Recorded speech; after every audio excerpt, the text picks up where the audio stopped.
All right, cool. So the opt-in, opt-out program is probably the best way to handle it Right. Across any school district, because it's not a homogenous group. Now, the size of the school district may define that more so than a larger school district. You know, in a really small school district, you could take like Eureka, Montana, or Opine, Montana. Right. You may actually see a more homogenous school district in terms of people's values and beliefs. Uh, Take Bozeman or Great Falls or Missoula. There's no way you could claim any one of those schools. I think Missoula has 3, Great Falls has 2, Right. Bozeman has 2. Right. You're not gonna cover, even in each of those school districts, you're not gonna cover everybody's belief system or values. Right. So opting in or opting out is one thing, and you can't challenge it with, well, kids are going to find out on their own if you don't talk to them. Right. I mean, kids will find out on their own. Yeah.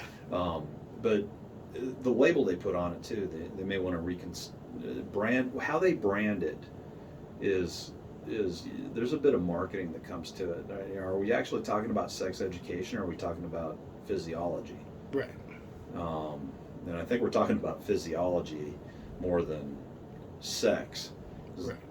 I mean, I took sex education in about the 6th grade, but it was more about physiology. Right. Of, here's guy parts, here's girl parts. Here's what happens. You know, there was not really any ever discussion of the act of sex. Right. So I don't think any discussion I've ever heard out there's had a moment's pause of, hey, how are we pitching this? Right. So it's an interesting dialogue, but you know it's so complicated because again you're not just you're pitching it wrong. People don't generally understand their own bodies. It's a complex organism to begin with, and then you're branding it improperly. What you're trying to do is teach kids about their bodies to begin with, and then should this, like abortion, be a law of the land held at the highest levels, you know, you cross a lot of layers in there, and Right. tends to muddle up the water just a little bit too much. Right. So policy design needs to take that, which policy design's one thing when you're trying to make law Right. and force that onto everybody. People can, you know, legislators can. Right. They never stop for a second to address whether they should or not. Right.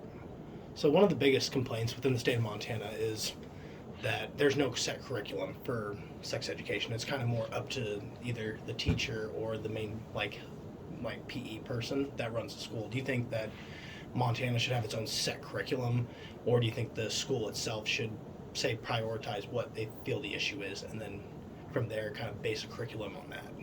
Well, I think just by what I've said that if the legislature shouldn't be needling down, getting into the fine details, that they should provide broad guidance. Now, each school shouldn't necessarily set its own, but school districts probably having a better handle on what the values and beliefs of their people that make up that school district, that's probably where that decision should be made, because those school boards represent the people within that school district. And legislators probably should stick to broader legal guidance, Okay.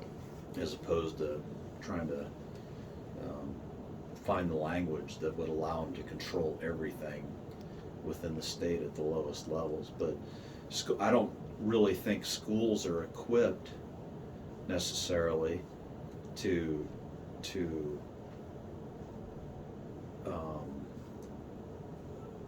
define their own curriculum. I think the execution of it, yes, but that's why you have that board of directors. Okay. Not that they're not equipped. That's probably a very pejorative statement. I should back up. But that board of directors exists for a reason. Right. Let them do their job. Okay. So perfect world scenario with it. So I've had a talk with like Dr. Frankie Wilmer. She was a legislator in Montana for a bit, and her idea was more like to make it more susceptible, more kids recognize it, have somebody within their like a peer teach it compared to somebody who's older. Do you think that'd be a reasonable idea, or do you think still keep it to like one main like health teacher itself? Like another. Yeah. What grade are we talking about? So, well, like as of right now, the average in Montana it's 9th to 10th grade is when they learn about sex education. So we'll like have a senior teach it? Right. Huh. That's a novel idea. I think if that student teacher is